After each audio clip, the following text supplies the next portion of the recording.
Praise the Lord दोस्तों, आप सबका एक बार फिर से स्वागत है मेरे यूट्यूब चैनल सामर्थ्य वचन में। प्रभु आप सबको बहुतायत से आशीष दे। आशा करती हूँ हमेशा की तरह आप सुरक्षित हैं। प्रभु आप सब पर अपना अनुग्रह बनाए रखे। मेरे प्रियो, आज का विषय है बाइबल। बाइबल क्या है? दोस्तों, पूरी दुनिया में सबसे ज़्यादा बिकने वाली पुस्तक बाइबल है। अब कुछ लोग सोचते होंगे ऐसा क्या है बाइबल में जो दुनिया में सबसे ज़्यादा बिकती है। लेकिन इस सवाल से पहले हमारे मन में और भी बहुत से सवाल हैं, जैसे कि दुनिया की रचना कैसे हुई, इसको किसने बनाया, दिन और रात कैसे होते हैं, आकाश में चांद सितारे कैसे ठहरे होते हैं, मनुष्य कैसे बनाया गया, एक बच्चा माँ के पेट में कैसे रहता है, मनुष्य का अंत कैसे होगा, दुनिया का अंत कैसे होगा, क्या मृत्यु के बाद भी कोई जीवन है। ऐसे अनेकों सवाल हैं मेरे प्रियो जो मनुष्य के मन में उठते हैं, और इन्हीं सारे प्रश्नों का उत्तर आपको बाइबल में मिल जाएगा। जैसे भी प्रश्न आपके मन में उठते हों, आप अपने हर एक प्रश्न का उत्तर बाइबल में पा सकते हैं। अब मैं आपको बताना चाहती हूँ कि बाइबल क्या है। दोस्तों, बाइबल शब्द लतीनी और यूनानी शब्दों से निकलकर आया है, जिसका अर्थ पुस्तक है। मेरे प्रियो, बाइबल को दो भागों में बांटा गया है। एक है पुराना नियम और दूसरा नया नियम। बाइबल में कुल 66 पुस्तकें हैं। पुराने नियम में 39 पुस्तकें हैं और नए नियम में 27। बाइबल 40 लेखकों के द्वारा लिखी गई एक पुस्तक है।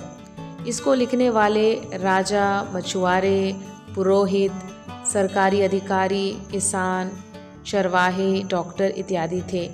इन सब ने परमेश्वर की प्रेरणा द्वारा इन पुस्तकों को लिखा है। 66 पुस्तकों में कुछ व्यवस्था की पुस्तकें हैं, कुछ ऐतिहासिक पुस्तकें हैं, कुछ साहित्य संबंधी पुस्तकें हैं, भविष्यवाणियों की पुस्तकें हैं और जीवनी संबंधी पुस्तकें हैं।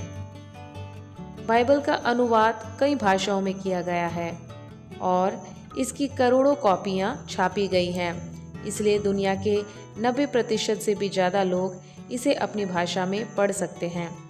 मेरे प्रियो, बाइबल एक गिफ्ट है, एक तोहफा है जो परमेश्वर ने हमें दिया है। इसमें ऐसी ऐसी जानकारी दी गई है जो दुनिया की किसी भी किताब में नहीं मिलेगी। बहुत से लोग बाइबल को पढ़कर उन्होंने अपने जीवन में बहुत कुछ हासिल किया है। वो बाइबल को पढ़कर उन्होंने अपने जीवन में कामयाबी हासिल की है और वो इस चीज़ की गवाही भी देते हैं। मेरे प्रियो, बाइबल की शुरुआत में बताया गया है कि दुनिया कैसे बनाई गई और आज दुनिया में जो तकलीफ़ें हैं उसकी शुरुआत कैसे हुई। और बाइबल के आखिरी अध्याय में बताया गया है कि परमेश्वर इन सारी तकलीफ़ों का अंत कैसे करेगा। बाइबल कोई विज्ञान की किताब नहीं है, लेकिन फिर भी इसमें विज्ञान से जुड़ी जो भी बातें लिखी गई हैं एकदम सही है। दूसरा तीमुथियुस 3:16 में लिखा है, बाइबल परमेश्वर की प्रेरणा से लिखी गई है और उपदेश और समझाने और सुधारने और धर्म की शिक्षा के लिए फ़ायदेमंद है। मेरे प्रियो, अगर हम बाइबल में दी सलाहों पर चलें तो हमें फ़ायदा ही होगा। बाइबल के पुराने नियम में हम परमेश्वर के आश्चर्य कर्मों को देखते हैं। पुराने नियम में हम देखते हैं कि परमेश्वर ने अपने दासों की हमेशा रक्षा की। इस्राएली जो परमेश्वर की प्रजा है, परमेश्वर के विरोध में वो उठते थे, लेकिन फिर भी परमेश्वर उन्हें क्षमा करते थे और उन पर अपनी दया दिखाते थे। पुराने नियम में परमेश्वर के अद्भुत कामों को हम देख सकते हैं। यीशु मसीह के बारे में नए नियम में बताया गया है, लेकिन आप जब पुराने नियम को पढ़ेंगे तो यीशु मसीह के बारे में विस्तार से जान पाएंगे। पुराने नियम में बहुत सी भविष्यवाणियाँ की गई हैं। उनमें से एक यीशु मसीह के बारे में भी की गई है।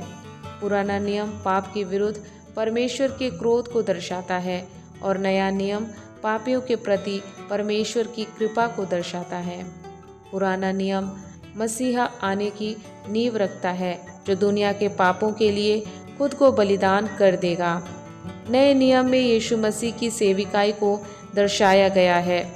दोनों नियम एक ही पवित्र, दयालु और धर्मी परमेश्वर को प्रकट करते हैं जो पाप की निंदा करते हैं लेकिन प्रायश्चित बलिदान के माध्यम से पापियों को बचाना चाहता है।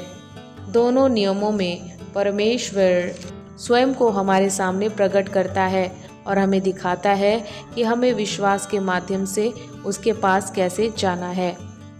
दोस्तों, और भी बहुत सी बातें हैं जो बाइबल में बताई गई हैं, लेकिन एक ही वीडियो में सारी बातों को बताना मुश्किल है।